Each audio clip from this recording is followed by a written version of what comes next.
Klassikaline jõutõmme kangiga. Enne kui me harjutust hakkame sooritama, sätime paika algasendi. Mida me tahame on see, et meie kannad, põlved ja puusad oleksid ühel joonel ilusti paralleelselt. See tagab võimalikult ergonoomilise asendi ja ka ohutuse. Kui see on olemas, siis me istume alla tükki ja haarame kangist õlgade laiuse haardega, mis samamoodi tagab selle, et meie käed on otsa alla vaadates paralleelses asendis. Enne kui me hakkame midagi üles tõstma, on vaja veel algasendit paika sättida, ehk siis me istume puusadega võimalikult taha, me tõmbame kangi võimalikult palju sääreluude suunas ja nüüd on vaja ka ülaselg saada stabiilseks ja paika.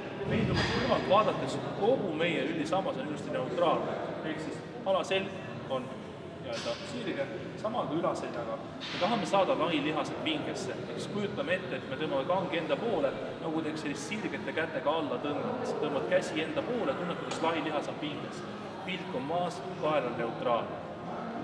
Kui see on olemas, siis kujutame ette, et selg on pinges ja me surume taldadega põrandasse ja seeläbi tuleme maast lahti. Saavutame sellise hea lukustatus üleval. Selle jaoks pigistame kõvasti tuhareid ja justkui surume veidi ettepoole. Pilk on otse. Alla minnes ei pea me sama ekstsentrilise faasiga väga palju üle teatraalselt olema, vaid võime ta julgelt alla viia. Iga kord on mõistlik kang hetkeks maha puhkama jätta ja siis tõstame ta uuesti ülesse. Sellest tulenevalt iga kord, kui me lähme alla, on me vaja algasend uuesti paika sättida pinge sisse ja siis tõstame ülesse. Kogu keha sellist stabiilsust, selline